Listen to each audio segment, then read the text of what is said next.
Hey guys, tonight we're about to embark on a journey that might make you second-guess ever dreaming of the high seas. Picture this. A creaking wooden ship, sails flapping like giant laundry, the night air thick with brine, and you, yes, you, standing awkwardly on the uneven deck, clinging to a splintery railing as waves slap against the hull. The salty wind whips at your hair, or maybe your medieval headscarf, stinging your eyes, and the scent of old fish mingles with something much less pleasant. Welcome to life as a medieval sailor. Spoiler alert, you probably won't survive this.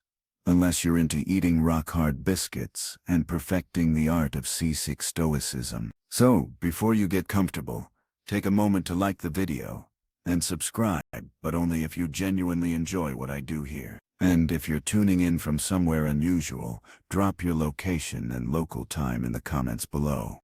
I always love seeing who's listening in the middle of the night. Now dim the lights. Maybe turn on a fan for that soft background hum, and let's ease into tonight's journey together. The sun has barely set, but already the world around you is a damp, rolling twilight. You're not some seasoned old salt. No, you're brand new to this. Boots barely broken in, hands still soft from land life. You hoist your canvas sack onto your shoulder and step up the gangplank, one wobbling foot in front of the other. The ship groans under its own weight, and you hesitate, half tempted to leap back to the safety of dry land. But there's no turning back. The crew behind you are in a hurry, shouting in dialects you don't quite recognize, their faces set in expressions that seem equal parts boredom and resignation. You clutch your meager belongings, a woolen cloak, a lump of stale bread, a wooden cup. The cabin you're assigned is less a private retreat and more an open corner under the lower deck, where hammocks sway gently or violently, depending on the swell. The air is thick, heavy with tar and sweat, and you realize quickly that personal space is a luxury for shore dwellers. Here, everyone's business is everyone's business. And the walls, if you can call them that, seem to amplify every snore, cough, and mumbled curse. As the anchor is hoisted, and the last ropes are untied, the ship shudders to life. The dock recedes, shrinking like a bad memory. A few gulls wheel overhead, screaming their farewells, or perhaps warnings. Below, the sailors begin their night routine, scrubbing decks, untangling ropes, checking barrels for leaks. You do your best to look busy, mimicking the veterans, but your hands are clumsy, and your knowledge of knots consists of over-under and hope for the best. The sea, once a distant, poetic backdrop to your village stories, now becomes an all-consuming reality. It's not just a place, but a force, cold, alive, and slightly menacing. Waves slap the hull with rhythmic monotony, and the ship rocks with a motion that makes your stomach perform anxious cartwheels. The official start of the journey feels less like an adventure and more like being gently kidnapped by the ocean. You quickly notice the small rituals and superstitions woven into every movement. An old sailor spits over his left shoulder before climbing the rigging. Another ties a string around his wrist and mutters a rhyme to ward off bad luck when. Historians still argue whether these quirks truly shaped daily life, or if chroniclers simply exaggerated them to make sailors seem more mysterious and eccentric than they were. But tonight, standing among the salt-crusted ropes and creaking beams, every little act of superstition suddenly feels very reasonable. Above, the stars blink into view, tiny, distant candles that once guided every voyage. There are no glowing GPS screens here. Only the steady gaze of a navigator scanning the sky, trying to spot familiar constellations between rolling banks of clouds. The air is laced with a scent of pitch, old cheese, and the faintest hint of despair. Someone offers you a flask. You accept, and immediately regret it. It's a vile, sour concoction meant to settle your nerves, or possibly to remind you of home, assuming your home was a vinegar factory. Time passes slowly on this first night. You sit on a coil of rope, knees drawn up to your chest, listening to the chorus of creaks and sighs from the wooden planks. The ship, ancient by modern standards, is a patchwork of repairs and hopeful prayers. Every board tells a story, though most are tales of near misses with storms, casks that leaked, and the one time a goat got loose and ate half the navigational charts. If you close your eyes, you can almost imagine you're back on land. A field of grass instead of a deck that never stands still. But the next sharp roll of the ship yanks you back to reality, and you scramble to your feet, hoping no one saw you looking so green. There's a half-hearted joke among the older crew. If you're not seasick yet, you're just not paying attention. You laugh, weakly, and wish you'd packed more than one handkerchief. That first night, you learn your most important lesson. The sea doesn't care about your plans, your pride, or your clean socks. It's going to toss you around, test your resolve, and if you're lucky, teach you a few tricks to survive. You start to notice the small comforts. A bit of warmth from a nearby lantern, the steady presence of the ship's cat. Yes, there's always a cat, and the soft mutter of sailors swapping stories as they prepare for another watch. Every now and then, you catch sight of the captain. A stoic figure silhouetted against the sky, eyes always on the horizon. You wonder what it takes to lead a crew through all the perils that the sea might hurl your way. Was he ever as terrified as you feel now? Historians still debate the personalities of these old sea captains. Were they fearless, cruel, or just exceptionally good at hiding their terror? You suspect it's a little of everything. You lie back in your hammock, feeling the constant motion beneath you, and wonder how many weeks or months lie ahead before you'll see solid ground again. There are stories, whispered on nights like this, of sailors who never quite get their land legs back, who walk with a rolling gait long after their voyages end. Maybe you'll be one of them, you think, as the darkness deepens and the rhythmic creaking lulls you toward an uneasy sleep. One thing is certain. The adventure has begun, and no amount of wishing will get you back to shore before the sea is good and ready. There's a saying among the old hands, you don't sign on for the food. Tonight, you learn just how true that is. If you thought the sea air would sharpen your appetite for adventure, think again. It mostly sharpens your sense of culinary disappointment. Dinner is called, and you shuffle into a loose line with the other sailors. The galley is a smoky alcove below deck, where a harried cook stirs something unrecognizable in a battered pot. His apron has seen more battles than some of the crew. You get the eye of a veteran who just shrugs and mutters, "Just chew fast and don't ask." Reassuring. Tonight's main course is hardtack, a word you'll soon grow to loathe. Imagine a biscuit, but subtract the butter, the fluffiness, and most traces of moisture. Add a sprinkling of weevils, yes. They're protein, technically, then age for a few months in a damp hold. The result, a block so solid it could double as a weapon. You bang yours on the table for fun. It sounds like you're knocking on a coffin. A little watery stew follows, more broth than substance, flecked with the occasional mysterious green.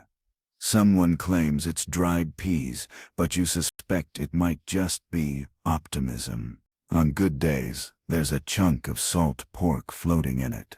So salty you could probably use it to pickle your own tongue. On bad days it's just broth, and the cook apologizes by adding a splash of sour beer.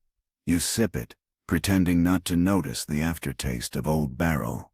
Still, nobody complains too loudly. The alternative to eating is not eating, and even the worst meal is a shield against the slow, gnawing hunger that haunts long voyages. The truly unlucky are the ones who can't keep anything down. Seasickness is the ship's great equalizer. You watch as a few green-faced rookies excuse themselves, dashing for a dark corner of the deck.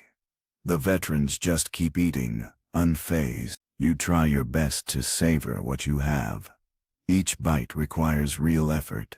jaw muscles working overtime. Someone cracks a tooth on a pebble baked into the bread, swears under their breath, and earns a chorus of half-hearted sympathy. Medieval dental care. Right there. One sailor jokes. You laugh but quietly. Thoth, thoth, thoth. Out here can last for months. Occasionally the crew gets lucky and the catch of the day ends up in the pot. Some unlucky fish that swam too close to the ship. Or if the gods are smiling, a barrel of pickled herring from the stores. There's even a legend that a cook once caught a seagull and tried to pass it off as fresh chicken. Historians still argue whether the tale is true or just one of those jokes sailors tell to spook newcomers. Either way, you eye the cook's suspiciously large pot and wonder if he'd really go that far. As for drinking, don't even dream of cool, fresh water.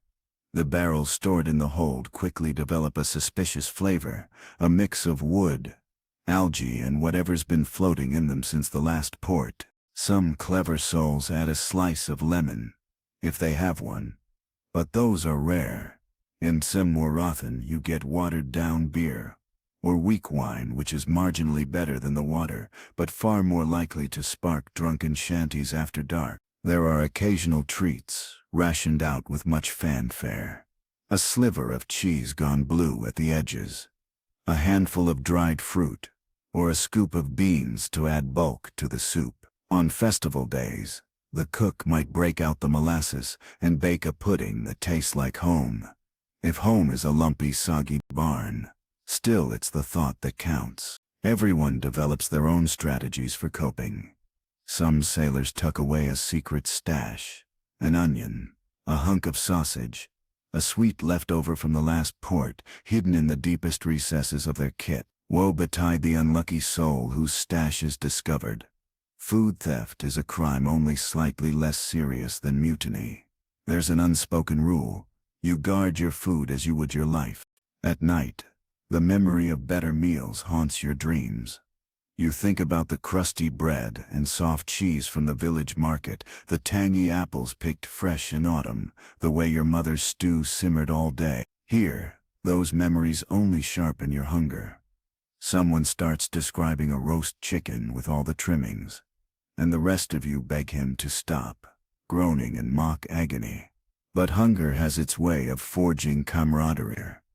You learn to laugh about it, to tell stories about meals you'll have when, not if, you make it home. You bond over shared misfortune, ribbing the cook with gentle insults, and pretending to be food critics.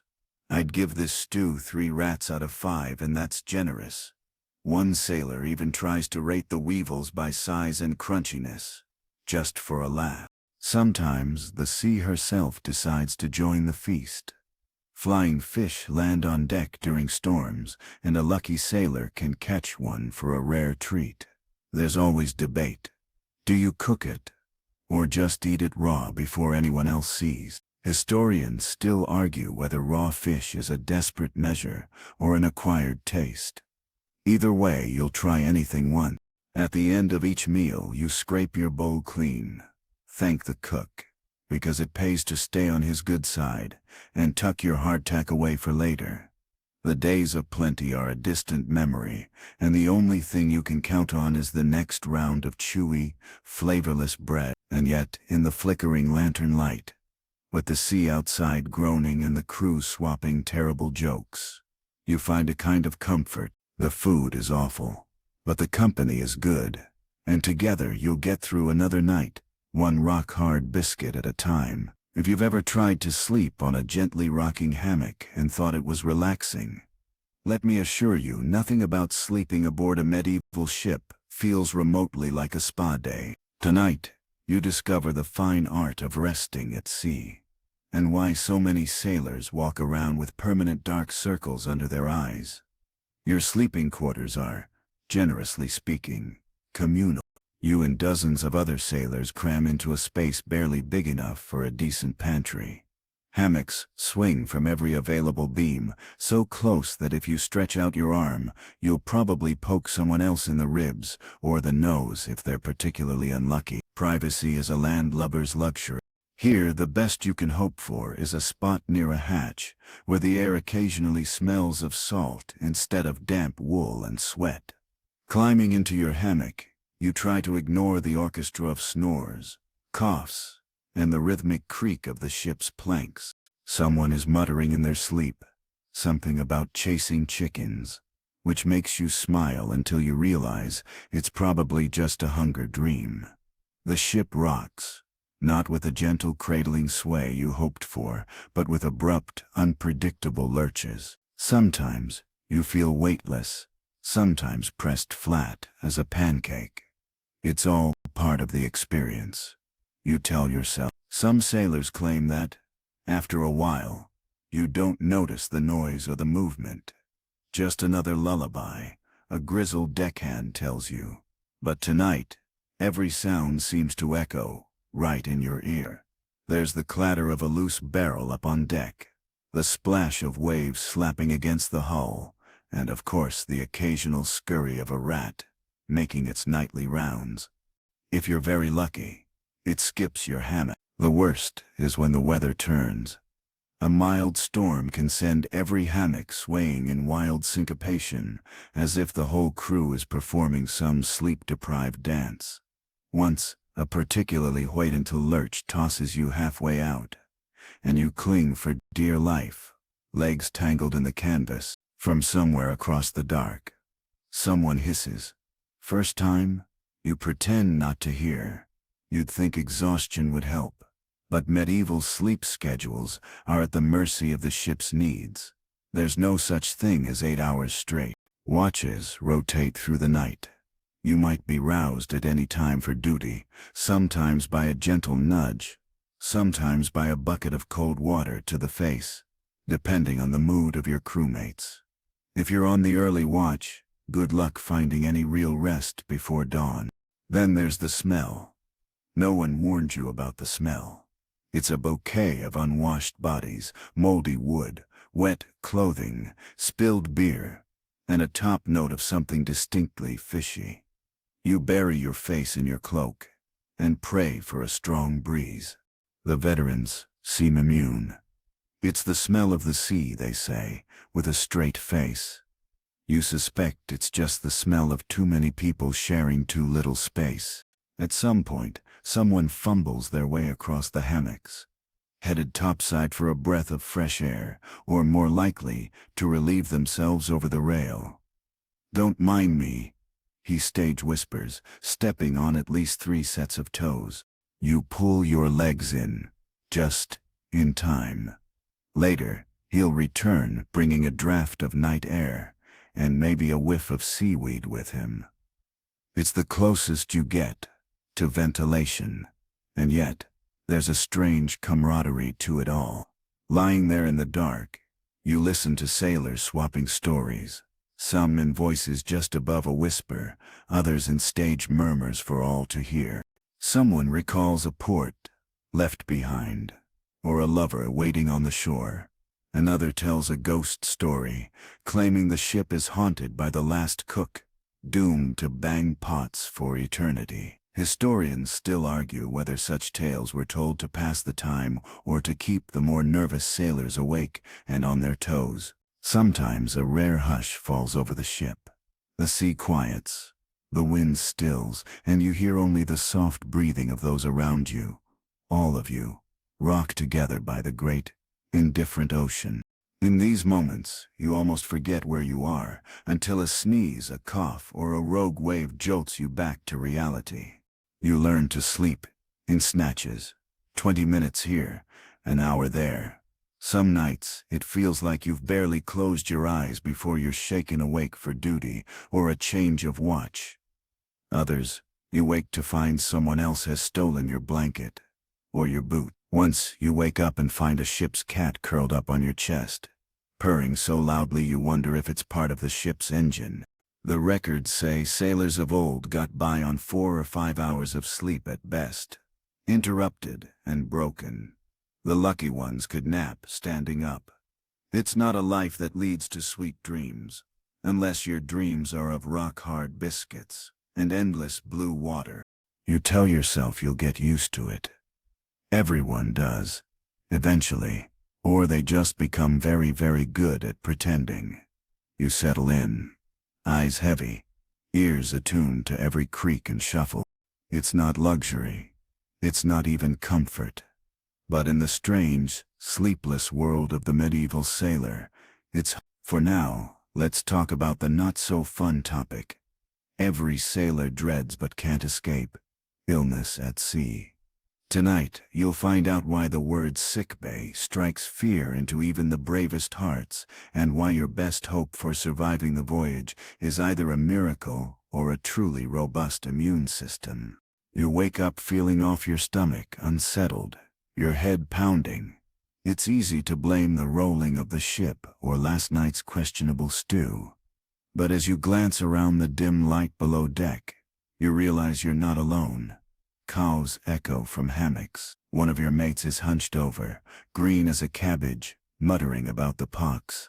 Another is wrapped in a blanket, shivering, face slick with sweat. If you thought seasickness was bad, wait until you meet the roster of medieval shipboard diseases.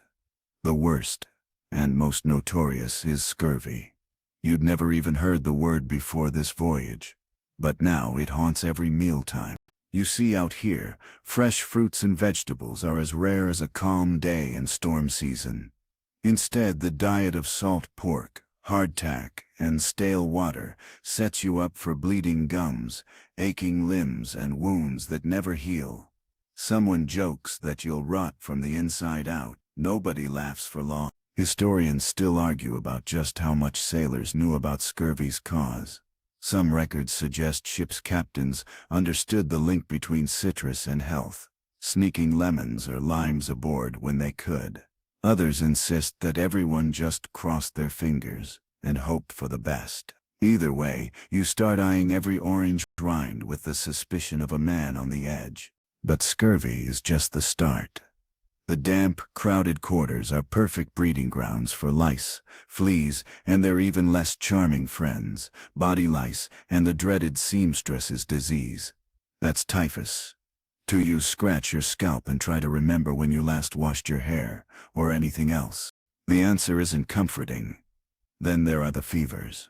Malaria, brought by mosquitoes hiding in stagnant barrels. Ship fever, which spreads through the crew like wildfire, leaving everyone listless and delirious. The ship's doctor is usually just a man with a saw and a bottle of strong liquor. Sometimes it's the cook with a steady hand. He offers advice like, try sleeping it off, or if things are really bad, bite down on this stick. If a wound goes bad, maybe you got a splinter while scrubbing the deck, or cut your finger slicing salt pork. There's always the risk of infection. No antibiotics, no antiseptics. Just old wives' remedies and a lot of hope. Someone claims garlic will ward off disease, so you tie a clove around your neck and try to ignore the smell. Superstition runs as rampant as bacteria. Some sailors insist that keeping a silver coin in your shoe will keep you healthy. Others recommend spitting over the side whenever you pass a porpoise. Historians debate whether these little rituals were born of desperate ignorance, or a deep, instinctive need for control in a world where sickness seems to strike at random. Of course, you can't forget the ever-present threat of food poisoning. One bad barrel of pork and half the crew is doubled over, cursing the cook. The joke is that the best cure for stomach troubles is a long shift up on deck, far from the smell of the galley. Some say the captain once had to ban onions after an outbreak of fiery wind. You learn to chew slowly, smell everything first, and never trust a meal that looks too colorful. There are few safe spaces on board. If you fall truly ill, you're tucked away in a dark corner, wrapped in a scratchy blanket and handed a bucket. Your friends do what they can, offering water, sharing a lucky charm, telling stories to distract you. But most know the odds. The ship doesn't stop for a sick sailor. If you're lucky, you recover and limp back to your duties. If not, well, the sea has its own way of claiming those who don't make it. Sometimes, late at night, you lie awake, listening for the creak of the deck above, The distant shouts of the healthy, the quiet groans of those laid low by illness. You wonder how many have survived a full voyage and returned home whole. Historians still debate the true numbers. Some say 1 in 5 never made it back. Others say it was even worse in storm season. You try not to think about it, focusing instead on the small victories. A day without fever, a good meal, relatively speaking, or a few hours of sleep, uninterrupted by coughing. You soon learn to wash your hands when there's fresh water to spare. You keep your hammock tidy and your shoes close. You swap tips with other sailors, share rumors about miracle cures, and secretly hope that maybe, just maybe, this ship will be luckier than the last. As you drift towards sleep, you press a lucky coin to your palm and whisper a promise to whatever sea gods might be listening. If you make it home, you'll never complain about sniffles again. Here's something nobody puts on the recruitment poster: the deeply humbling, vaguely horrifying world of medieval maritime hygiene. Tonight, you'll face the truth about the ship's bathroom situation and discover why the phrase freshening up becomes a joke among sailors. First off, let's dispense with any romantic ideas about privacy. Forget porcelain, forget even a sturdy wooden outhouse. On this ship, the facilities are, well, the edge of the world, literally. Sailors do their business over the rail, balancing precariously on a wooden board bolted to the bow or stern, depending on wind direction and just how much you like your shipmates. It's called the head, a cheerful term that doesn't come close to describing the challenge. You approach the head for the first time, and your courage is immediately tested. The ship rolls and pitches beneath you, and every sensible instinct screams, "This is a bad idea." But necessity overrules pride. The wind howls, the spray stings your cheeks, and you cling white-knuckled to a rope as you try to find your balance. A rogue wave splashes up, and you realize why veterans always recommend tying your belongings, and sometimes yourself, to something solid. There's no toilet paper, of course. Some sailors use scraps of old cloth. Others prefer handfuls of seawater. A few just mutter prayers and hope for the best. If you drop anything, it's gone for good. The sea claims it all without apology. There's a reason. Experienced sailors travel light.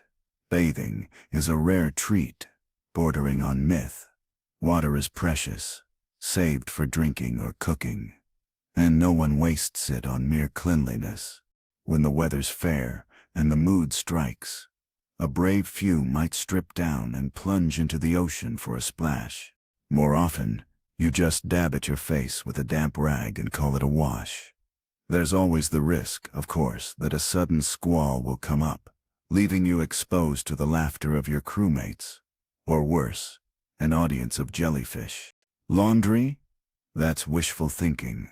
Clothes are rinsed in seawater, beaten against the deck, and hung on ropes to dry in the salty wind. The result is a stiff, sandpapery shirt that's never truly clean, just less obviously grimy than before. Some sailors swear by a dash of vinegar to kill the stink.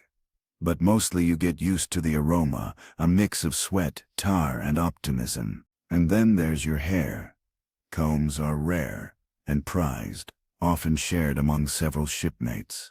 Lice are a fact of life, and daily head-scratching becomes a kind of ritual. The ship's cat does its best to keep the rats at bay, but fleas hitch a ride anyway. You start to envy the bald men among the crew. At least they have one less thing to worry about. You do pick up a few tricks. Some sailors rub herbs behind their ears, claiming it keeps the bugs away. Others carry sprigs of lavender, tucked into collars, or stuffed into boots, in the hopes of masking their own scent. Historians still argue whether this was effective or just wishful thinking. The best defense, you quickly learn, is a good sense of humor and a willingness to make peace with the perpetual funk. As for dental care, let's just say, it's not the golden age of toothbrushing. You might have a toothpick fashioned from a sliver of wood, or a rag for polishing the worst of the buildup. Some sailors chew on aromatic sticks, if they can find any, while others just rely on the salt air to do its worst. Thoth. Toothaches are common, and you soon realize why so many older sailors are missing teeth. Personal space vanishes. You sleep, eat, work, and yes, take care of business alongside your shipmates. Embarrassment fades quickly. The unwritten rule is to keep your eyes on the horizon, your comments to yourself, and your belongings tightly tied down. If someone gets seasick, you help them to the rail, slap them on the back, and promise not to tell the rest of the crew about the color of their breakfast. By your second week at sea, you stop noticing the grime. It's part of life now, along with the calluses on your hands and the way your clothes never seem to dry out fully. You might even crack a joke or two about it, comparing stains or debating the merits of different scrubbing techniques. I swear by sand and salt, nothing better for your elbows. Someone always claims the captain smells like roses, but you're pretty sure that's just good-natured teasing. In the end, you accept that comfort is a luxury, and dignity is optional. You settle for being shipshape, which means clean enough to avoid infection and lucky enough to keep your boots from growing mold. Historians still debate whether sailors truly stopped caring about their appearance or simply adapted to survive. Either way, you learn to laugh, to endure, and to share the best and worst tips with the next greenhorn who joins the crew. So, if you were hoping for a little rest and relaxation out here, remember, the only thing that ever really gets washed at sea is your sense of modesty. The sky is blue and endless when you wake. But don't let it fool you. The sea is nothing if not a master of surprise. Today you get your first real taste of the ocean's moods, and it's enough to make even the bravest sailor reconsider their life choices. There's a low murmur among the crew as you shuffle up on deck. The breeze that was gentle and salty just hours ago has turned sharp and chilly, whipping your cloak around your knees. Dark clouds are gathering on the horizon, piling up like ominous, gray mountains. Even the ship's cat has retreated below deck. A bad sign. Someone whispers. You hear the boatswain barking orders, voices rising in a sudden frenzy as hands scramble to secure sails and tie down every loose barrel. Weather at sea is not just a backdrop.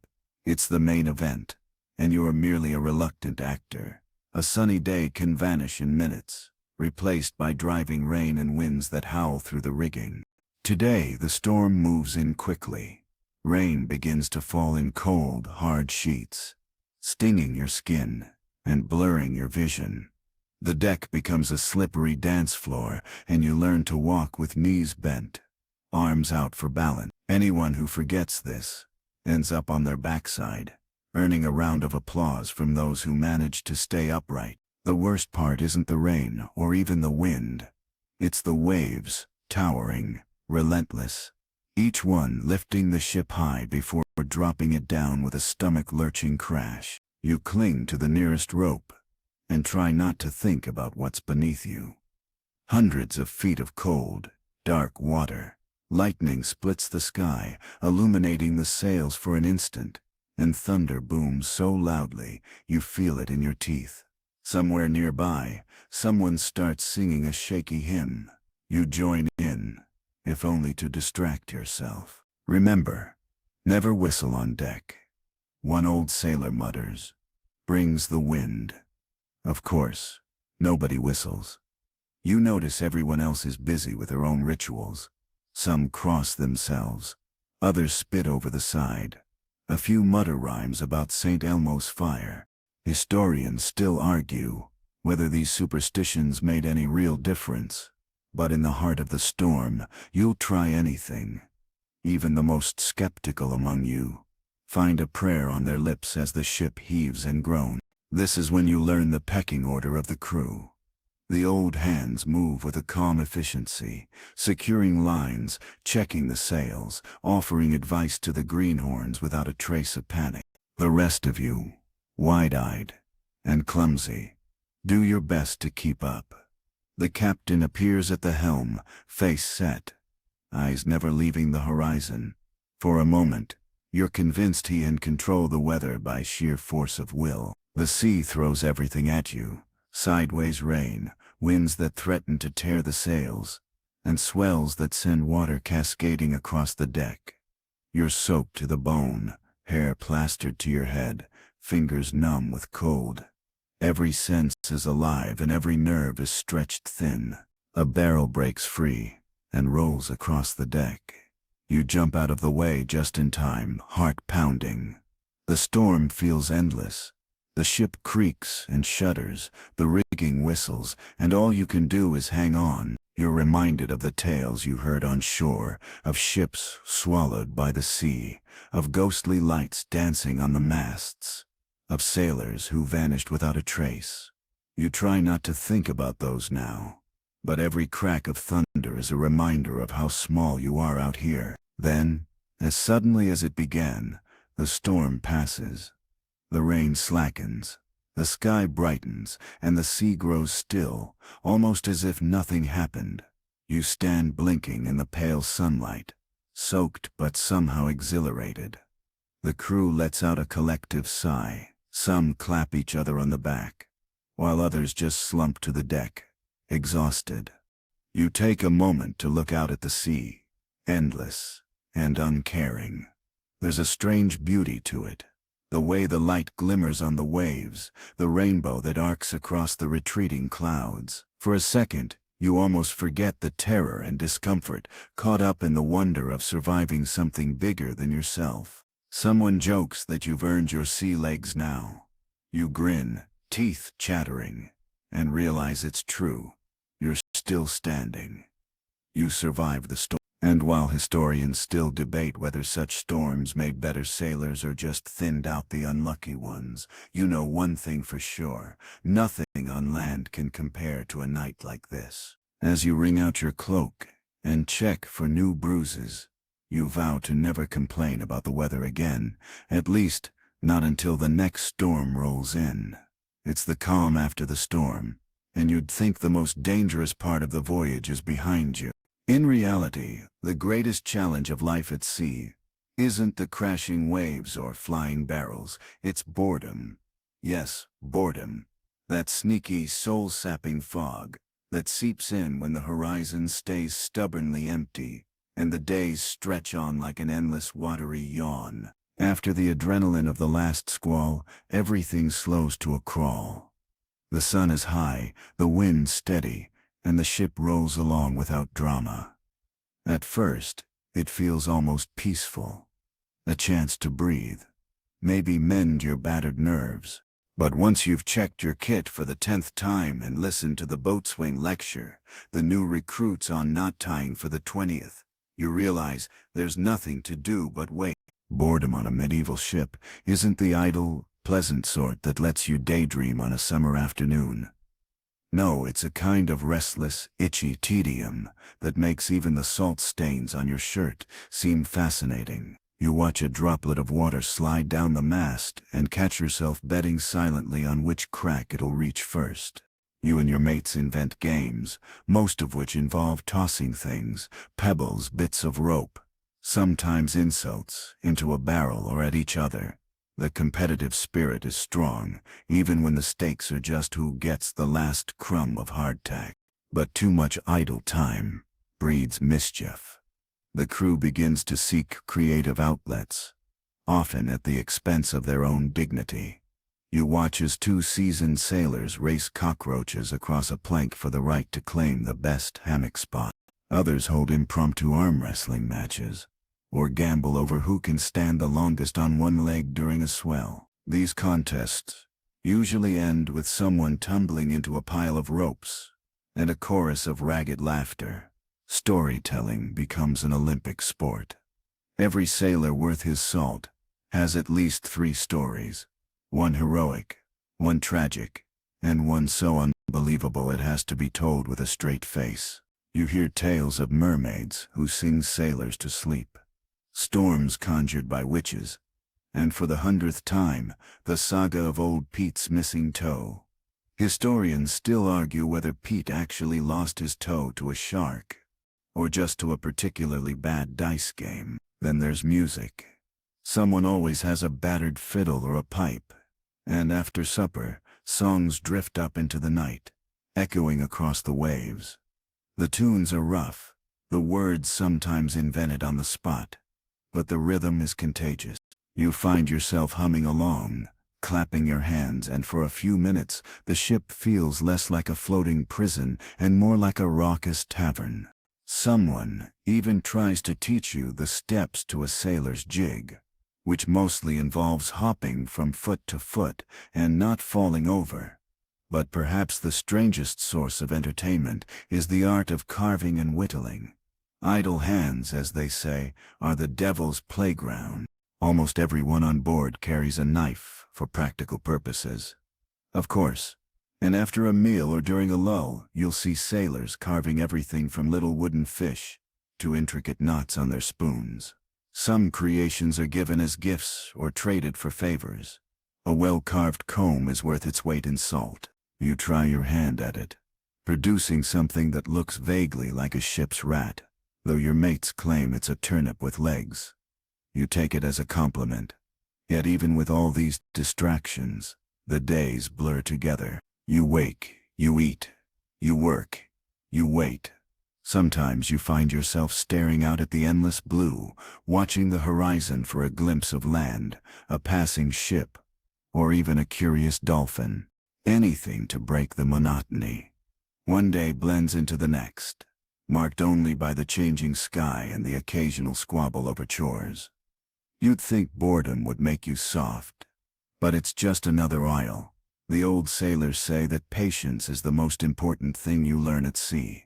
Anyone can survive a storm, but not everyone can survive 2 straight weeks with nothing to do but swat flies and count clouds. It's a test of endurance, a different kind of strength.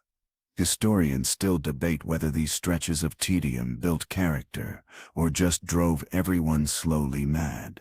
You suspect the truth lies somewhere in between. After all, you do learn to be inventive, to find joy in the smallest things. A sunrise, after a cloudy week, the taste of an extra ration of beans, or a perfectly executed joke at the expense of the boatswain. You learn to fill the hours, to savor the moments of calm, and most importantly, to laugh. Because out here, laughter is the only cure for boredom the sea allows. Just when you think the worst thing that can happen on this endless blue highway is dying of boredom, the ship's lookout shouts from his post above. The word that ripples down the deck sends a chill through everyone, even the old hands. Sails. Dead ahead. That's not always good news. Your ship is not the only one on these seas, and some crews are out here for far darker reasons than a few sacks of spice, or a trade in woolen cloth. Tonight, you get your first lesson in why medieval sailors dreaded pirates, and why a sighting could turn a calm day into pure panic. There are signs long before you see the enemy up close. First, it's a speck on the horizon, moving faster than any merchantman has a right to. Then someone notices the rigging. Fewer sails. Cut for speed. The old sailor beside you squints into the sun and mutters, "That's no trader, mate." As the ship draws closer, the lookout's voice rises, and you notice hands tightening on ropes, faces growing grim. When the dreaded black flag is spotted, maybe a skull, maybe just a tattered scrap of cloth, you feel your insides knot up. Your captain shouts orders. Sails are trimmed, the ship is angled for speed or for a desperate dodge. Depending on how optimistic the crew is feeling, you're handed an oar or a boarding pike, and told to stand ready, though no one expects you to hold off professional thieves with a kitchen knife. The real hope is that the pirates will lose interest, or be distracted by an easier target. The atmosphere changes. Everyone moves with nervous energy, checking gear, muttering quick prayers. Some tie luck charms to their belts.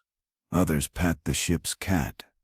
A tradition, since a happy cat is good luck. Someone claims he saw the captain slip a coin beneath the mast for safe passage. a ritual historians still argue about, since written records are few. But the story lingers in every sailor's mind. The pirates draw closer. Sometimes they don't even bother to hide their intentions. They let out wild cheers, wave swords or axes, and let the wind carry their laughter to your trembling ears. You catch glimpses of wild beards, colorful clothes, even a woman or two among the ranks. Medieval pirates, you realize, are not always the dashing swashbucklers of storybooks. Many are former sailors themselves, shipwrecked, out of work, or just done with the rules of merchant life. Your ship is not built for battle. The only cannons are your crew's collective hope, and a few rusty crossbows. There are no heroic duels, only a tense, terrified waiting game, as your captain tries to outmaneuver the pursuers. Sometimes, the pirates board anyway, swarming over the rails like angry ants. A few loud shots, some yelling, and whatever goods you had that were worth taking vanish into their sacks. If you're lucky, they're satisfied with cargo and leave the crew alive. If you're not, well, you try not to dwell on the rumors. You learn there's an unwritten code among sailors about how to survive a pirate attack. Hide anything valuable, sometimes even your boots. Don't look the boldest pirate in the eye. If you're forced to the rail, toss your purse overboard and pray they don't notice. Some claim the best defense is to appear sickly or half-mad. The captain, for his part, keeps calm, issues clear orders, and tries to strike a deal if possible. Historians still debate the real frequency of these pirate encounters. Some say the danger is exaggerated by sailors, keen to impress landfolk. But the fear is real enough when you're on deck, clutching a splintery pole and hoping you're invisible. If the worst happens and you're taken prisoner, there's little to do but hope for mercy or a quick ransom. Some pirates even press the young and able-bodied into their own crew, a fate that for some turns out less awful than it sounds, especially if the food is better and the rules are few. When the pirates finally disappear over the horizon, whether by outpacing your ship, taking what they want, or just losing interest, the relief is palpable. The crew slumps. Some laugh too loud. Others, you exchange wild stories about how close you came to fighting off 3 pirates at once. In reality, you hid behind the barrels, but the tale grows with each retelling. Later, over a thin meal and a tot of watery ale, you feel the tension slowly seep away. Someone starts a shanty about Blackbeard's unlucky cousin, and even the captain cracks a smile. You realize, in that moment, that fear and laughter are 2 sides of the same coin at sea. Life as a medieval sailor isn't just storms and salt. Sometimes it's the thrill of escaping with your skin intact, and the knowledge that for tonight at least, you've outwitted the terrors of the open ocean. Daylight returns, bringing not just relief from the pirate scare, but also a sobering reminder. Life aboard a medieval ship runs on rules, strict, strange, and sometimes a little absurd. Forget whatever sense of personal freedom you thought the sea would offer. Here, every hour is measured by the clang of a bell, and every misstep can land you in a world of trouble. If you're lucky, it's only a few lashes or extra chores. If you're not, well, let's just say the fish get a new friend. From the moment you wake, or are shaken awake for the umpteenth time, you realize the ship is less a democracy and more a floating, salt-stained kingdom where the captain rules with near absolute authority. Every day is divided into watches, 4-hour shifts marked by the ringing of a bell, which sounds more like someone beating a pot lid with a spoon, but does the trick. You're up before dawn, squinting in the gray light, already itching with dried sweat and yesterday's salt spray. Your first task is usually whatever the boatswain barks at you. The boatswain, think of him as the ship's head drill sergeant, keeps everyone in line, his voice permanently hoarse from years of shouting over wind and waves. He's an expert in the creative use of language, much of it not suitable for polite company. His favorite word is faster. Second favorite, again. You fall in line to scrub decks, coil ropes, mend sails, or scrape barnacles off the hull. The work is backbreaking, repetitive, and if you're not careful, downright dangerous. There's a reason everyone keeps a wary eye out for frayed lines and splinters the size of your thumb. One careless slip, and you'll spend the rest of the day picking oakum out of your palm. Rules are everywhere. Step out of line, talk back, or fall asleep on watch, and you'll find yourself at the mercy of the dreaded cat-o'-nine-tails. The ship's master-at-arms keeps the flogging rope coiled and handy, a silent threat that keeps even the boldest sailors on their best behavior. Sometimes, the punishment fits the crime. Caught sneaking food, you're on double ration duty for everyone but yourself. Caught brawling, you mop the bilges with your own shirt. Don't ask about what's down there. But it isn't all gloom and doom. There's a certain logic to the madness. In a place where one mistake can sink the ship, discipline means survival. You notice that most rules, no matter how odd, have some hidden purpose. Don't whistle bad luck and encourages storms. Don't toss garbage overboard on the starboard side. It fouls the sails. Always salute the captain. His mood sets the tone for everyone. Historians still argue whether some rules were real or invented on the spot just to keep the crew from getting too comfortable. Some regulations are downright odd. On Thursdays, everyone has to scrub the deck barefoot. The barefoot day, someone claims, is to appease the ship's spirit. If you see the ship's cat wash behind its ears, you're supposed to shout "Land ho!" even if there's nothing but water for miles. And woe betide the sailor who accidentally sits in the captain's favorite spot. That's grounds for a week of latrine duty. Hierarchy is everything. The captain's word is law, but he's not the only power on board. The first mate, the cook, even the ship's carpenter, can make your life a misery if you get on their bad side. Favoritism is real, and so is the unspoken rule of keeping your head down and your mouth shut. Of course, sailors have their own code, passed down in whispered warnings and playful threats. Never steal another man's pipe, they tell you. Never argue with the cook unless you want extra weevils in your stew. Always listen for the bell. Even if you're in the middle of a dream, you learn quickly, or you learn the hard way. Still, there are moments of quiet rebellion.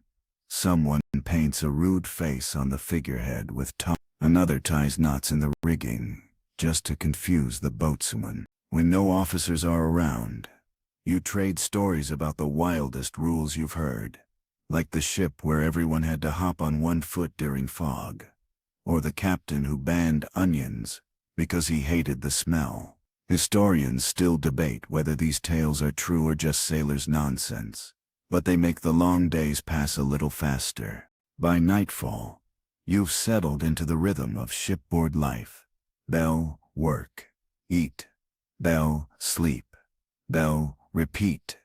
You marvel at how in a world so untamed and uncertain, order is enforced with such creativity. It's not freedom, but it's a system that survives storms, pirates, and countless generations of sailors. You crawl into your hammock, grateful to have avoided the cat-o'-nine-tails for one more day.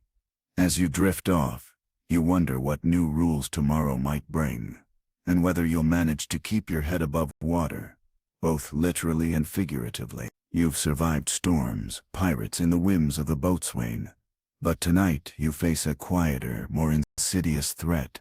The stowaways. Not the desperate kind with wild eyes and a knapsack. No, these are the tiny, many-legged kind. On a medieval ship, you share your floating home with a surprising assortment of creatures, and let's just say, not all of them pay their share of the hardtack. You first notice the problem when you wake scratching at your ankles. At first, you blame the rough wool of your socks, but it's soon clear that something else is at work. When you pull off your boot, you discover a parade of fleas fleeing the scene and a rat, bold as brass, staring back at you from the corner. You jump. It jumps. And the game of who's braver is officially underway. Rats are as much a part of ship life as the captain or the cat. No one quite knows how they laid aboard. Some say they sneak up the ropes at port. Others blame the cargo. Either way, once they're on, they multiply. You hear tales of ships where the rats outnumbered the crew. The ship's cat does its best, but it's a thankless job. Some cats even achieve a kind of celebrity status. There are stories, historians still debate their truth, of cats promoted to mouser-in-chief, with their own miniature hammocks and bowls painted with their name. Rats aren't just a nuisance. They chew through ropes, nibble on hardtack, and have an uncanny knack for finding the cook's last onion. More seriously, they spread disease, and a sick rat can mean a sick crew. Sailors tell stories of ships driven to desperation, launching midnight rat hunts with brooms, boots, and anything else that comes to hand. You're handed a club and told to join in. There's a certain camaraderie in the chase, even if you're not sure who's winning. If the rats keep you on your toes, the bugs test your patience. Lice and fleas are constant companions. No matter how often you scratch, they always seem to win. Some sailors shave their heads. Others bathe in vinegar when they can spare it. Nothing truly works, and so you adjust. Scratching becomes part of the routine, like tying knots or spitting over the side for luck. The cook, ever helpful, swears that garlic in your pockets keeps the fleas at bay, but all it really does is make you smell like lunch. And then there are the weevils. If you thought your hardtack was bad before, wait until you bite down and it crunches. Not because it's stale, it always is, but because of the little beetles hiding inside. There's an old joke that a truly hungry sailor doesn't check his biscuit for weevils. He just closes his eyes and calls it extra protein. You laugh, but not too loudly. The cook is always listening for complaints. Occasionally you find other stowaways. Spiders in the corners, cockroaches in the flour barrel, once even a frog. No one asks how it got there. Some sailors swear the presence of certain animals is good luck.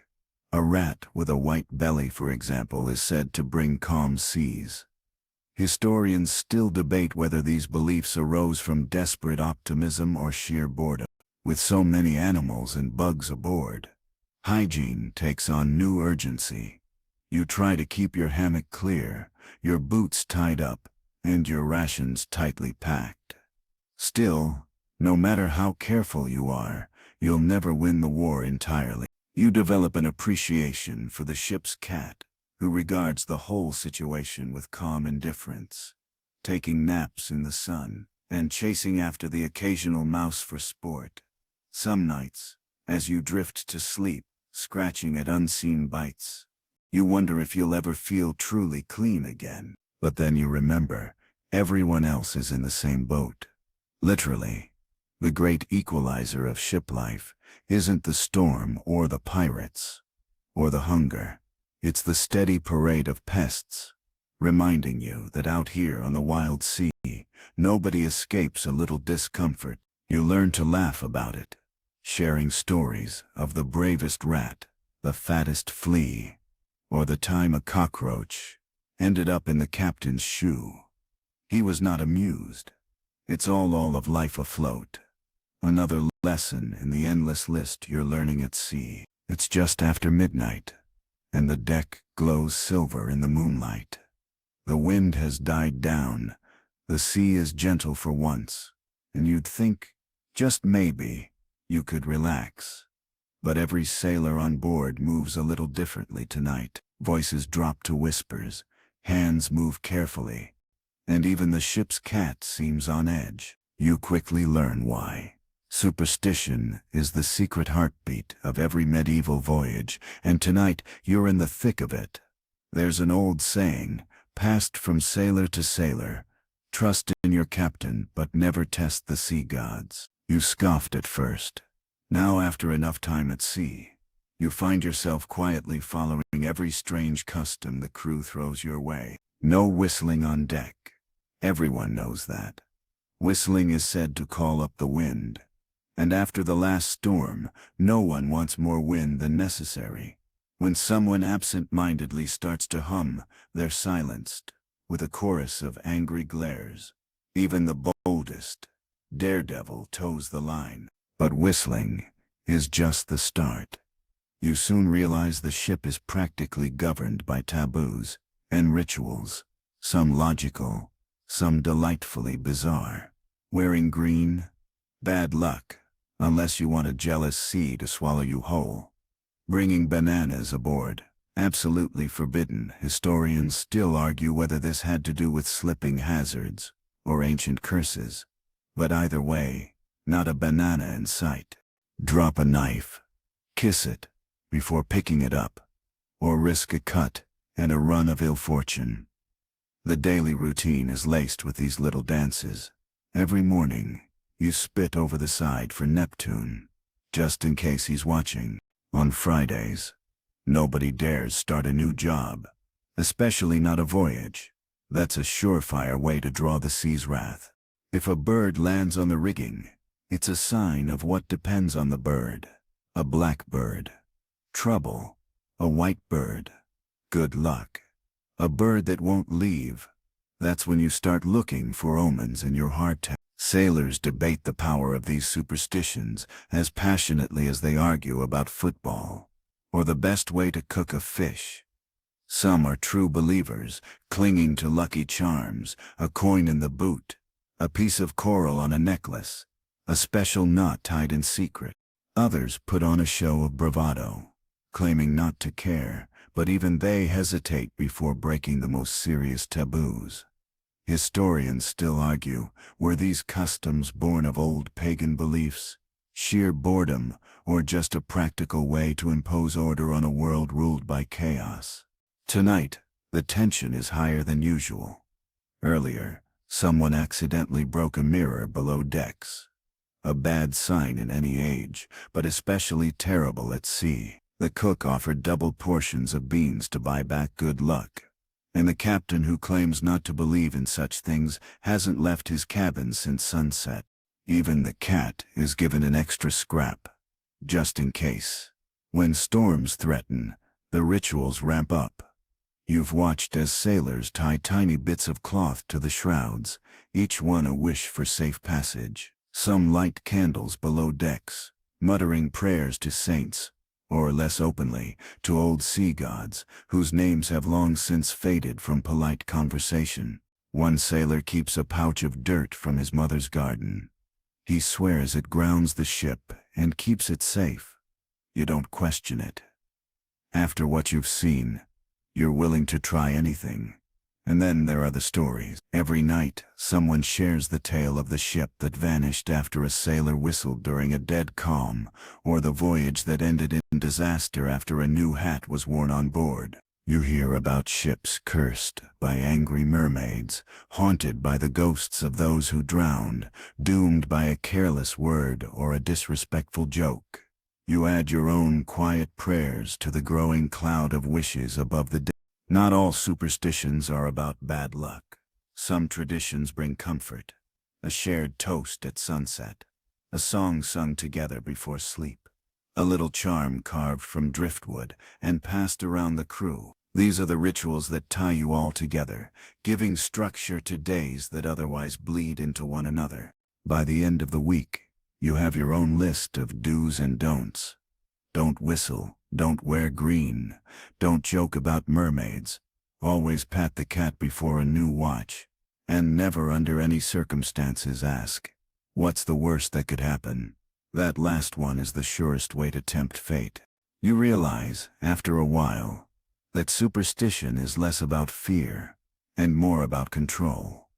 On a ship, far from everything familiar, a few small rituals are a way of saying, we might not command the sea, but we can command something. Historians still debate whether these practices changed outcomes. But you know this. The night feels a little safer when you follow them. And if you do everything right, maybe, just maybe, the sea will smile on you and you'll make it home with a pocket full of lucky charms and stories for the ages. There are moments at sea when the world feels impossibly vast and featureless. A never-ending blue carpet rolled out in every direction. On days like this, you realize just how dependent you and your shipmates are on knowing where you are and, crucially, where you're going. Tonight, you discover the anxiety and artistry behind medieval navigation, and what it feels like when the sky offers no answers. It starts with a simple question, quietly muttered by the boatswain, as he studies the horizon. Anyone seen the North Star? At first, you don't think much of it. But as the sun sets and the clouds close in, the mood aboard grows tense. The crew gathers around the helmsman, who squints at the sky, his battered quadrant dangling from his hand. The captain consults an ancient chart that looks more like a treasure map than any useful guide. There are heated whispers. Are we north of the trade winds? Did we pass that shoal already? Even the cat, usually aloof, sits with its tail curled, eyes wide. Navigation in the medieval era is equal parts science, art and wishful thinking. With no GPS, no radar, and only the barest knowledge of longitude, you rely on the sun by day, the stars by night, and the shifting winds and currents beneath your feet. If you're lucky, the sky is clear. You can find Polaris, check the sun's height at noon, and calculate your rough latitude. But tonight, luck has abandoned you. A heavy blanket of clouds covers the heavens, and every direction feels the same. You watch as the navigator consults a magnetic compass, an odd, delicate device that always seems to spin just when you need it to behave. Sometimes it works perfectly, pointing true north. Other times it dances madly, confused by a stray iron nail in the hull, or, as one sailor insists, the presence of too many left-handed crewmen. Historians still argue about how much faith medieval sailors really had in their compasses, or whether they preferred the familiar logic of the stars. The mood shifts from nervous to anxious as hours pass, and the sky remains stubbornly gray. The captain orders a dead reckoning, a fancy term for educated guessing. You measure the speed of the ship with a log line tossed overboard, count the knots as they slip through your hands, and try to remember how long it's been since you last saw land.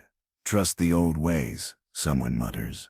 But you sense most of the crew would rather trust a miracle. When visibility is poor, the ship becomes its own small universe. Every sound seems louder.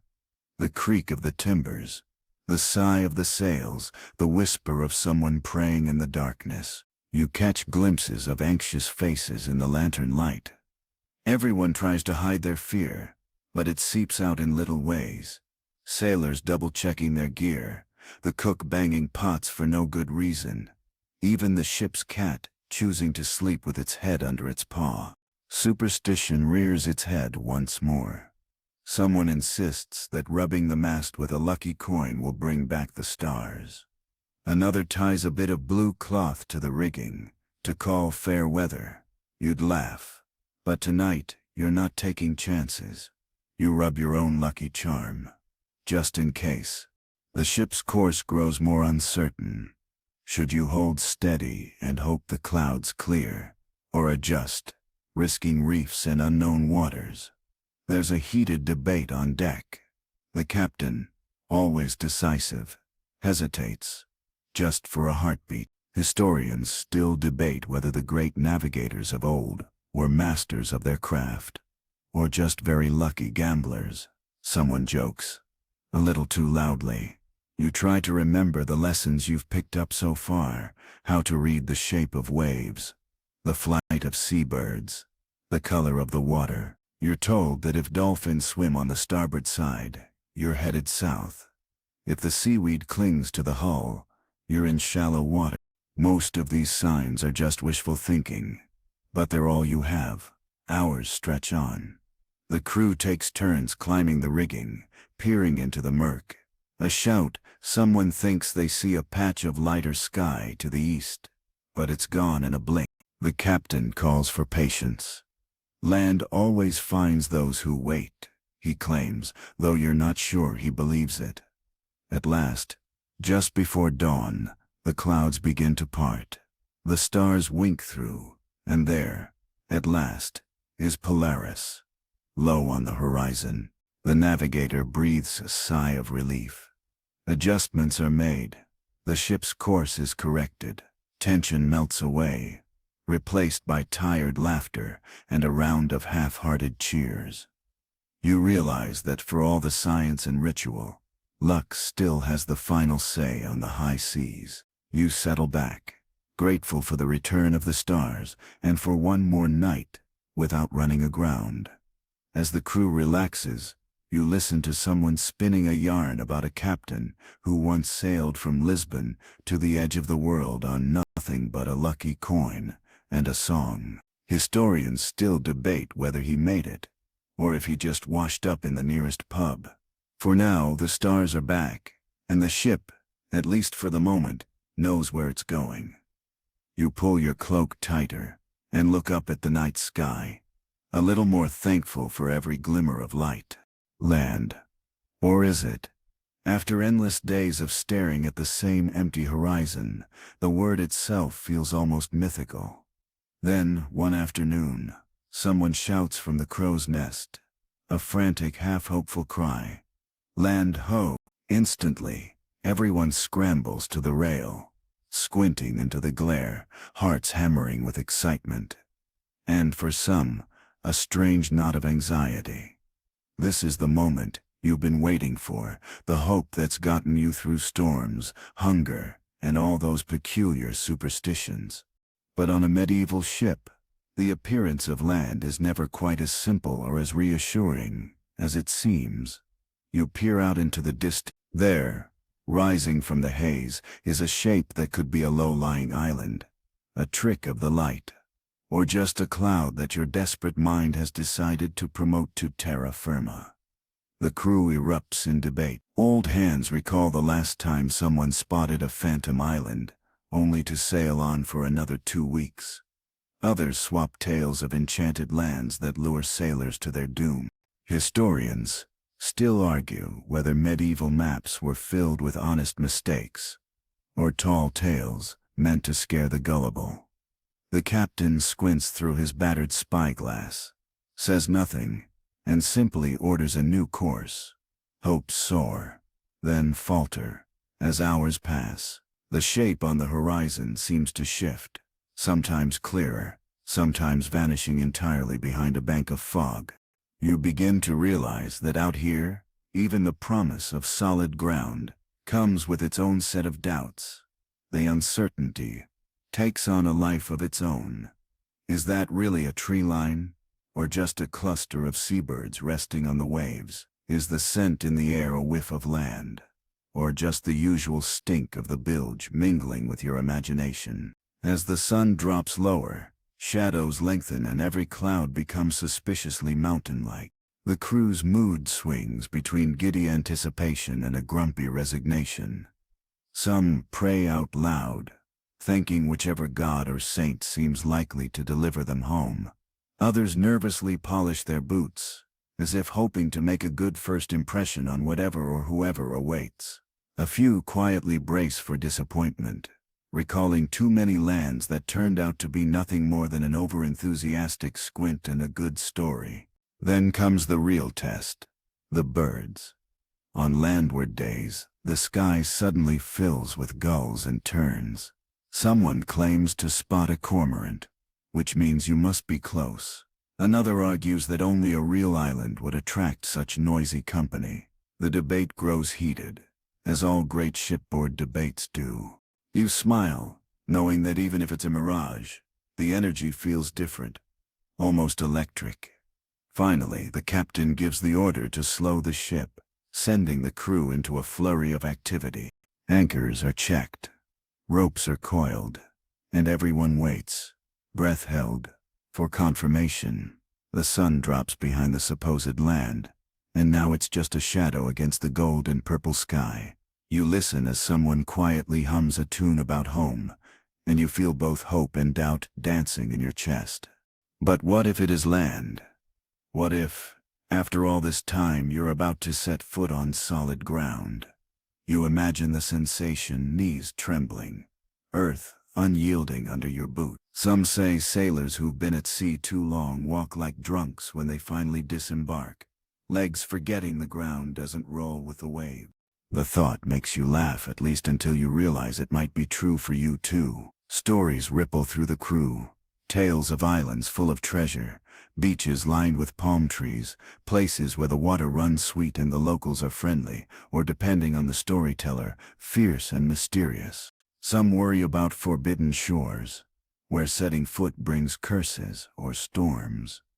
Historians still debate which medieval lands were real and which were inventions. But right now, every possibility feels equally likely. As night falls, the captain calls for double watches. No one wants to drift onto rocks or run aground in the dark. You take your turn at the rail, staring into the gloom, half hoping for a glimpse of flickering firelight or the glow of distant lanterns. Maybe tomorrow, you'll know for sure. For now, you settle in, the promise of land, real or not, lingering just out of reach. The ship rocks gently, the crew murmurs quietly, and you realize that sometimes the greatest challenge isn't reaching your destination, it's holding on to hope long enough to get there. The promise of land lingers all night. But as dawn breaks, it's clear. The shore, if it was ever really there, has vanished. You wake with a heavy sigh and a heart that aches for something solid underfoot. This is when the homesickness sets in, creeping quietly over the rail, settling next to you in the hammock. No storm, no pirate, no back-breaking labor quite compares to the dull ache of missing home. At first, you try to shake it off. After all, you're not alone. Everyone aboard feels it. Some talk openly about it. Others swallow it down with their morning ration of bread and dried fish. You notice the little things. A shipmate tracing the initials of a sweetheart into the soft wood of the bunk. Another wearing a bit of ribbon tucked inside a sleeve. Someone humming a song from home so quietly you almost miss it over the slap of waves. Nights are the hardest. The world narrows to a hammock, a blanket, and whatever memories you can scrounge together. You think of the things you never appreciated on shore, a patch of grass, the smell of baking bread, the clatter of a busy street. Out here, every comfort is a memory, every pleasure something you replay in your mind to keep the darkness at bay. Historians still argue whether sailors wrote more letters than any other medieval laborers, but you know this. Longing for home can fill a journal faster than even the wildest storm. You learn the subtle code of homesickness. Some sailors keep their feelings close, offering only a shrug or a half smile. Others become storytellers, weaving tales of their village, their mother's cooking, or a dog that once followed them everywhere. The ship's cat, perhaps sensing the mood, makes the rounds, accepting gentle pats, curling up beside the loneliest sleeper, or offering a purr loud enough to mask a sniffle. There's something quietly comforting about a warm ball of fur, even when everything else feels impossibly far away. To cope, the crew turns to old traditions. There are impromptu singing sessions, everyone joining in on verses half-remembered from childhood. Sometimes the more musically inclined pull out a battered lute or whistle, and the melodies drift up to mingle with the stars. The best stories are saved for these nights. The funny ones, the wild ones, the ones that get everyone laughing until tears come, though no one admits the real reason. Friendship becomes a lifeline. In the darkest hours you find yourself opening up to people you barely knew weeks before. You share secrets and hopes, dreams of what you'll do when you finally make it home. Maybe you'll marry, buy a plot of land, never step foot on a ship again. Or maybe you'll sign up for another voyage the moment your boots hit the ground, because the sea has its own kind of pull. The paradox is as old as sailing itself. Some nights, a quiet prayer is said for family left behind. Even the captain, usually stoic and distant, softens his voice when he mentions the folks back home. The ship's carpenter carves tiny tokens, hearts, flowers, a miniature house, passing them out to anyone who asks. You pocket yours, feeling the smooth grain and thinking, just for a moment, of your own front door. When the mood grows too heavy, jokes are shared. Bad ones, mostly. Why did the sailor sleep under the table? He wanted to lie low. Why don't mermaids ever get homesick? They're always at sea level. Groans follow, but you laugh anyway. Sometimes it's the only thing that keeps you from sinking. Historians still debate how much homesickness shaped the rhythm of medieval ship life. But you know it colors every day. It makes the sky seem bigger, the sea deeper, and the smallest comfort, a letter, a song, a scrap of cloth, priceless. You learn to live with it, to let it become part of the background noise, humming alongside the wind and waves. And then, just when you think you can't take it anymore, a friend nudges your shoulder and shares a bit of good news, a joke or a promise that land must surely be close. Hope is as contagious as the ache for home, and somehow it keeps you moving forward.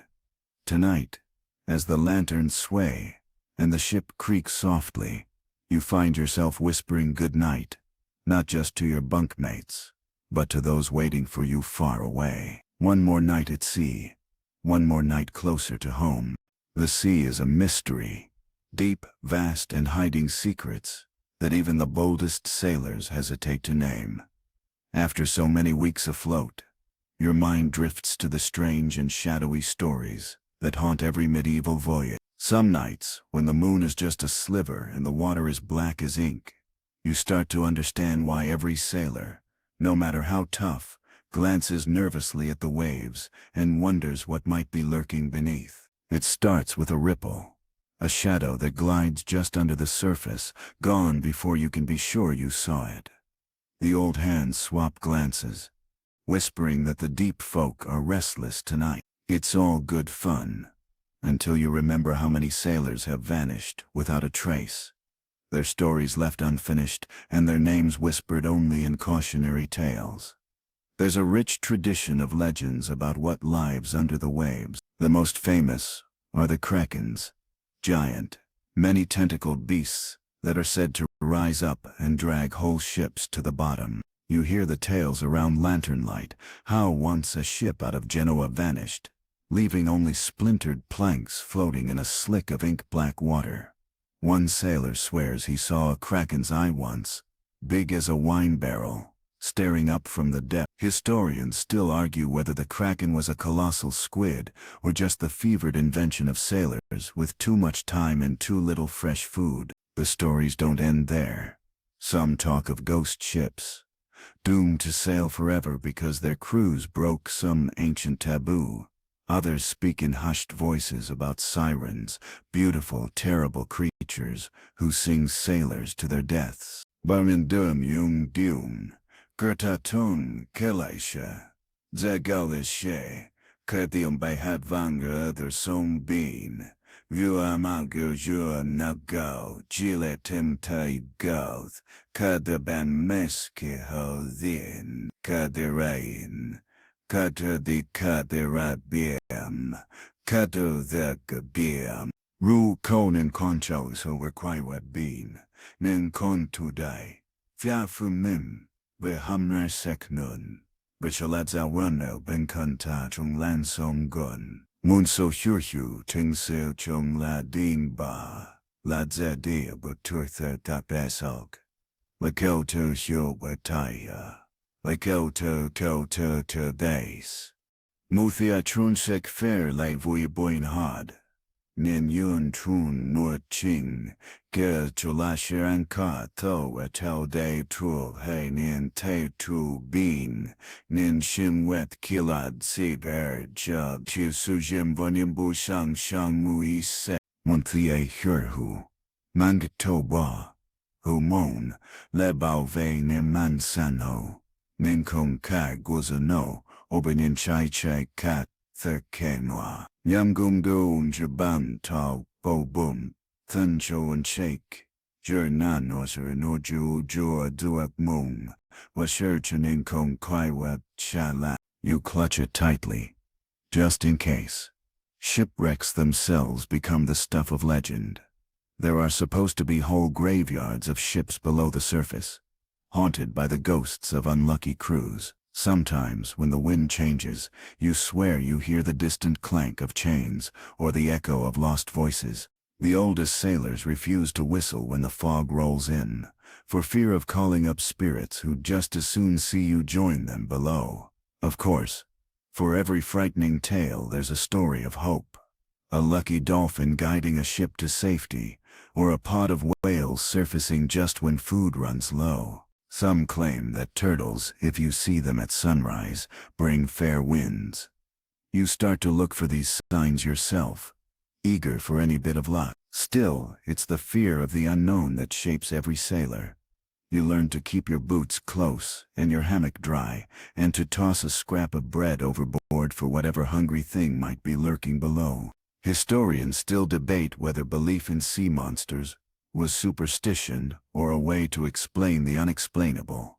But out here, the line between reality and myth blurs with every rolling wave. Late at night, you lie awake, listening to the gentle slap of water against the hull, eyes wide as you wonder what truly waits in the darkness. It's enough to keep even the bravest sailor honest, and to make you grateful for the company of shipmates, the glow of a lantern, and the promise of sunrise. And if, one morning, the water is calm and glassy and nothing stirs, you count your blessings, and maybe keep an extra lucky charm close at hand, just in case. You might think the greatest dangers on a medieval ship come from storms or monsters, but tonight you discover the real source of trouble might just be your fellow sailors.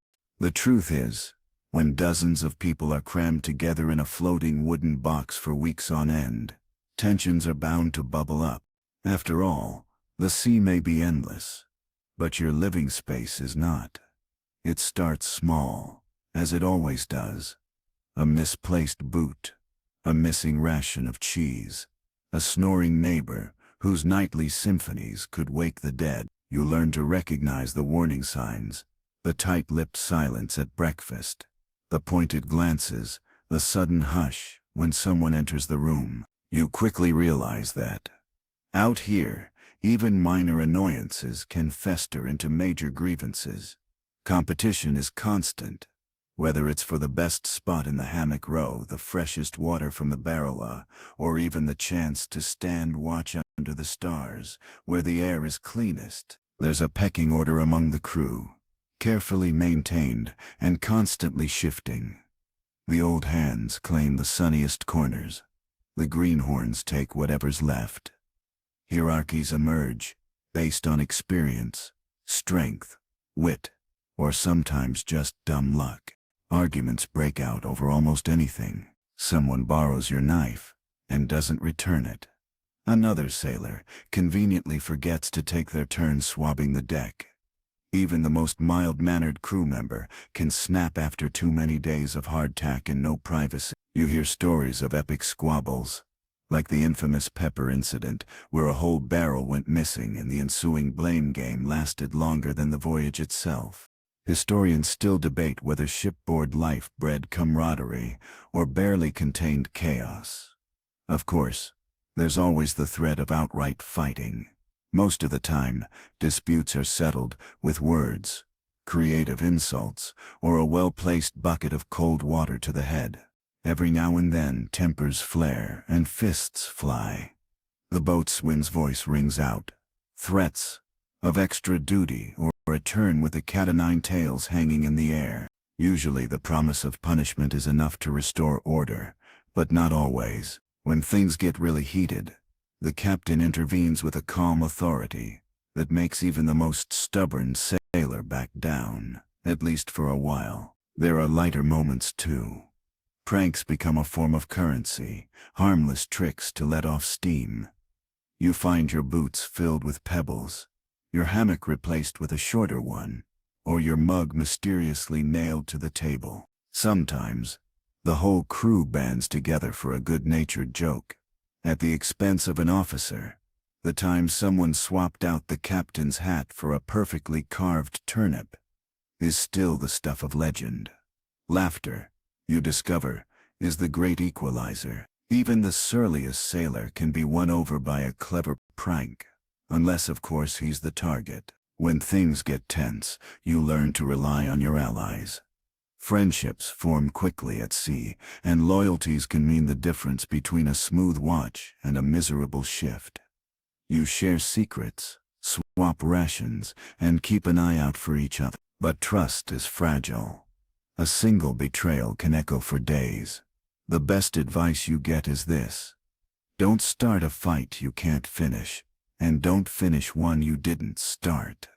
Sometimes the squabbles are forgotten as quickly as they begin. The sight of land, a sudden storm, or even a particularly spectacular sunset can erase days of petty grievances. In those moments, you remember why you're here, sharing this strange, cramped world with people who, for better or worse, are the closest thing to family you've got. Historians still argue whether the bonds forged at sea lasted once the voyage ended. Some say shipmates remained friends for life.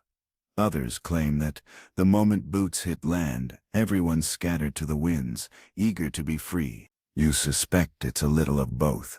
Out here, alliances shift like the tides, and the only thing you can really count on is the constant change. At the end of another long day, you settle at your hammock, grateful for the friends you've made, and wary of the tempers you've avoided. You've learned to laugh off the small stuff, to forgive quickly, and to keep your sense of humor sharp. After all, tomorrow is another day, and another chance for someone to accidentally swap the sugar for salt. And if you wake to find your boots nailed to the mast, well, at least you know you're truly part of the crew. Just when you think shipboard life is nothing but chores and squabbles, something extraordinary happens. A holiday, or as the crew likes to call it, any excuse for a party. Tonight, you'll see how even the gruffest sailors come alive when there's a break in the monotony, a rare moment to celebrate, laugh, and remember what it's like to be human, not just a cog in the captain's plan. Festivities aboard a medieval ship are both a relief and a spectacle. They happen for all sorts of reasons. A saint's feast day, a crossing of an important latitude, someone's birthday, if anyone can remember it, or just because the captain decides morale needs a lift. The preparation starts early. Hushed conversations in corners, the cook jealously guarding his last handful of dried fruit, and the ship's fiddler tuning up with a hopeful glint in his eye. When the festivities begin, the transformation is almost magical. The decks are cleared, hammocks are tied up out of the way, and a cask of something strong, ale, watered wine, or whatever the quartermaster can spare, is rolled out for the crew. The ship's carpenter might hang lanterns from the rigging, turning the deck into a softly glowing stage. The boatswain, who you've only ever seen shouting, cracks a rare smile and declares the galley closed for serious business. The food is never fancy, but tonight, the cook pulls out all the stops. You might get a bread pudding sweetened with molasses, a stew thick with more meat than usual, or a miraculous pie stuffed with whatever fruit survived in the hole. Even the weevils in the biscuits seem to keep a low profile. Someone might sneak up a bit of cheese, jealously hoarded for just this occasion. Music, of course, is mandatory. Out come the fiddle, the pipes, and if you're lucky, a battered drum. The crew launches into sea shanties and old folk songs, some in tune, most not, all delivered with gusto. There's dancing too, a wild stumbling kind, that's half real, half effort to stay upright as the ship rocks beneath you. Even the captain might join in, clapping along and pretending not to notice when someone spins him a little too close to the mainmast. Games and contests fill the evening. Some sailors wager precious coins or trinkets on arm wrestling, knot-tying races, or the ever-popular rat chase. A game that's exactly what it sounds like. Tall tales are told and retold, each one growing more ridiculous as the night wears on. You hear about the time old Tom caught a fish bigger than the captain's ego, or how the first mate once danced with a mermaid off the coast of Ireland. Historians still argue whether these wild stories contain a shred of truth, but nobody seems to mind the embellishment. One highlight is the mock trial, a shipboard tradition where the crew puts someone on trial for made-up crimes like snoring too loudly or hoarding the last apple. The judge, usually the boatswain in a makeshift wig of rope, listens solemnly, then hands down a sentence: dance a jig, sing a love song, or swab the deck in your Jura clothes. The laughter rings out louder than the waves. Not even superstition can dampen the mood. Someone ties a string of lucky charms to the mast, and the ship's cat is given the best spot by the fire. Even the old fears of the sea seem to fade, replaced by a warmth that comes from more than just the grog. For a few hours, you remember what it's like to simply enjoy the company of others. These moments are more than a break from routine. They're a lifeline. They bind the crew together, forging friendships that help you weather the storms, both literal and emotional, that come with life at sea. Historians still debate whether these traditions were born from necessity or simple human joy. But you know the truth. Out here, a reason to celebrate is as precious as gold. By midnight, the lanterns flicker low, the music slows, and laughter gives way to yawns. You crawl into your hammock, belly full and spirit lighter, the echoes of shanties and laughter rocking you gently to sleep. And for one night, at least, you remember. The sea may be wild, but your heart is home. It's a peaceful afternoon, sun shining, the sea calm, almost boring if you're honest. That's how accidents at sea usually happen. Not with drama and thunder, but with a moment's inattention in the middle of an ordinary day. Tonight, you learn that on a medieval ship, danger hides in plain sight, always ready to trip the unwary or the unlucky. There's a rhythm to shipboard work, but routine breeds carelessness. You're hauling on a rope when someone yells a warning lost in the wind, and suddenly, the line snaps back, burning your palms. You stagger, more embarrassed than hurt. The boatswain barks at you to keep your wits about you. You promise yourself you will, but you're not the only one learning lessons the hard way. The hazards are everywhere. The deck is a maze of ropes and barrels, always just slick enough to send you sliding. One false step on a rolling barrel, and you're flat on your back, staring up at a sky full of concerned faces. If you're lucky, you get away with a bruise and a new story. If not, you might spend the rest of the day with a makeshift splint and a sympathetic pat from the ship's cat. The rigging is even more treacherous. Climbing the ropes is second nature to the veterans. But for you, it's a dizzying scramble. There's always the risk of a missed knot, a loose board, or a sudden gust. More than one sailor has taken an unexpected swim, or worse, a hard fall. Everyone knows someone who's lost a tooth or more to the mast or the deck. You start double-checking every knot and giving silent thanks each time you return to solid planking. The casks and barrels that keep the ship supplied are hazards in themselves. Rolling across the deck in rough weather, they become battering rams. More than once, a runaway barrel has smashed into a sailor's shins, or crushed a toe. The galley fire, the sharp knives, the heavy water buckets. It's all part of the daily gamble. Then there's the sea itself. Even calm water can turn in a heartbeat. You're warned again and again to never lean too far over the rail. Sailors tie ropes around their waists when the weather gets rough, or when cleaning the hull. No one wants to be the next man overboard. A phrase that chills the heart every time it's shouted. If you're lucky, someone sees you fall, and the rescue is swift. If not, well, the sea takes what it wants. And then there are the unexpected visitors.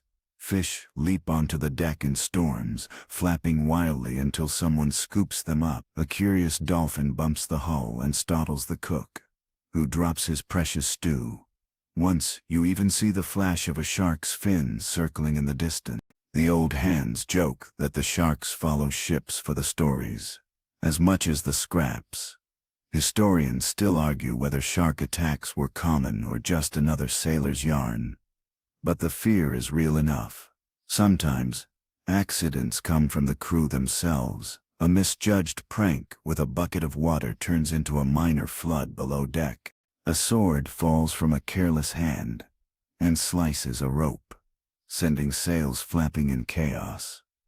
You quickly learn to keep your distance from any helpful crewmate with a hammer or a new invention. Some accidents are funny in hindsight. The time the captain tripped over the ship's cat, who was too busy hunting a rat to move. The cook's experiment with new spices that left half the crew sneezing for hours. But most serve as a reminder. The sea is unforgiving, and even laughter comes with its risks. Safety measures are simple, but effective. Always check your gear. Always keep a hand on the rail. Never trust a calm day. Historians still debate whether shipboard injuries were just an accepted part of life, or if medieval sailors secretly prided themselves on their scars. You find yourself comparing bruises with your mates, turning every bump into a badge of honor. By nightfall, after yet another close call, you settle into your hammock, a little more cautious, a little more grateful for the quiet. You make a mental note to watch your step, tie your knots tight, and never take your eye off a rolling barrel. Out here, survival is as much about luck as skill, and everyone knows both can run out without warning. The sun is sinking, painting the sea gold, and the lookout lets out a long, jubilant cry, "Land!" For true this time. At first the crew barely dares believe it. The last false alarm is still fresh in everyone's minds, but as the silhouette of the shore grows sharper, excitement spreads like wildfire across the deck. You join the rush to the rail, breathless, eyes fixed on the distant line of trees and the unmistakable promise of home, or at least solid ground. Suddenly, the fatigue, the bruises, the endless itching from rats and fleas, all of it fades beneath a tidal wave of relief. The captain barks orders with a grin, and for once, nobody groans. The sails are trimmed, the lines coiled with care, every sailor eager to show their best. You see men straighten their clothes, spit polish their boots, and even run wet fingers through their hair, as if the new land will welcome only the most dapper of arrivals. There's a rhythm and choreography to making landfall that you've never seen before. The anchor team gets ready, the ship slows, and the longboats are lowered, their ropes creaking in anticipation. You help load barrels of water, bags of flour, and even the ship's cat, who, sensing adventure, is the first aboard. Historians still debate whether ship's animals disembarked with as much ceremony as the sailors, but no one wants to leave a working mouser behind. As the ship draws close, the scent of earth and green things washes over you. A shock after months of salt and sweat. For a moment, you simply close your eyes and breathe, letting the new air fill your lungs. The sound of waves on the shore, the distant cries of birds, the gentle creak of wood against dock or sand. All of it is almost overwhelming. Some of the old hands say nothing, their faces quietly emotional, while others laugh and slap each other's backs, already planning the first meal ashore. There's still plenty to do, of course. The captain reads out the landing plan, all business. You check for hidden rocks, keep an eye out for changing tides, and make sure nothing precious falls overboard in the excitement. Everyone is on high alert. Landing is dangerous in its own way. You see the longboat crew rowing hard, backs bent, while others stand ready with poles to fend off shallows or sandbars. A sharp eye must be kept for local hazards, reefs, sudden swells, or sometimes less than friendly locals. But when the boat finally grounds and the ramp is dropped, a wild cheer goes up. You step off with wobbly knees, the ground oddly steady beneath you. Some sailors kiss the earth. Others just stand, grinning, faces tilted up to the sun. There's no mistaking the joy of landfall. It's like finishing a marathon you didn't know you were running. The sense of celebration is as real as the aches in your bones. Some crews find a tavern and toast their luck and their survival. Others stretch, explore, or simply lie on the grass and look at the sky. You're warned to be careful. Land brings its own dangers, from new illnesses to unfamiliar customs, but for tonight, you're simply grateful to be ashore, alive and for the most part, in one piece.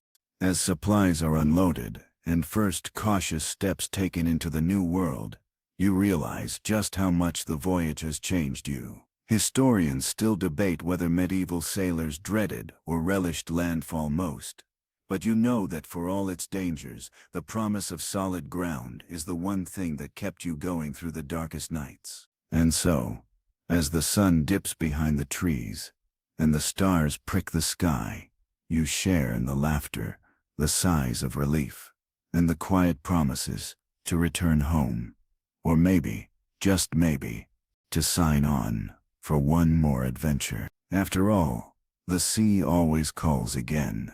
But for now, you're happy to let it call from a safe distance. Night falls gently over land and sea, and for the first time in what feels like a lifetime, you're not rocked to sleep by waves. Your legs are uncertain. Each step on solid ground still feels oddly unsteady, as if the earth itself can't be trusted to stay still. Some call it sea legs. You just call it strange. Yet there's a peace in the stillness. A quiet you'd forgotten even existed. The crew is scattered. Some seeking out the nearest tavern or market. Others simply wandering the shoreline, dazed with relief. You stay close to the ship at first, half expecting to be summoned back aboard for some forgotten chore. But there's no bell, no barked orders, only the soft shush of wind in the grass, and the distant sound of someone's laughter drifting on the night air. It's here, at the journey's end, that all the memories come tumbling out. You think back to the endless routines, the storms that threatened to tear the ship apart, the quiet comfort of a good joke in the galley. The faces of your shipmates, gruff and worn, are dearer than you'd imagine. You remember the little victories, learning the ropes, making a friend, surviving the boredom and the pests, and the bruises. You remember, too, the lows, homesick nights, the silent dread before the next watch, the ache in your bones and your heart. There's a sense of pride beneath it all, even if you wouldn't admit it aloud. Not everyone makes it. Historians still argue whether sailors came home for glory, for money, or simply because they had nowhere else to go. But you know it's more than that. It's the bond of shared hardship, the satisfaction of having survived something most people can barely imagine. As you settle in for your first real sleep on land, you realize you've changed. You notice the smallest comforts, a soft blanket, the fresh scent of earth, the way silence settles over you like a warm cloak. Maybe you'll dream of the sea tonight. Maybe you won't. Maybe you'll sign up for another voyage, or maybe you'll swear off ships for good, at least until the next time you hear a story in the tavern and the old longing returns.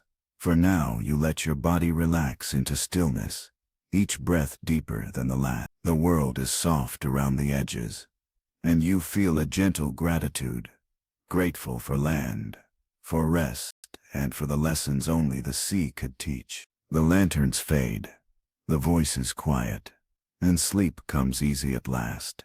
You've made it, in one piece, and 100 stories richer.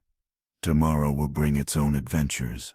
Tonight, you drift, safe and warm, into dreams. The journey is behind you now. The sound of the sea, once thunderous and wild, recedes to a distant hush, just a memory, gentle and far away. Your muscles slowly unclench. Each inhale draws in the cool, steady air of land. Each exhale lets go of the long fatigue. Lantern light dances on the wall, soft and golden, wrapping you in calm. You can almost feel the earth's embrace beneath you, steady, unwavering, holding you still at last. The ghosts of storms and night watches fade, replaced by the soothing chorus of crickets and the subtle rustle of trees. Let your eyelids grow heavy.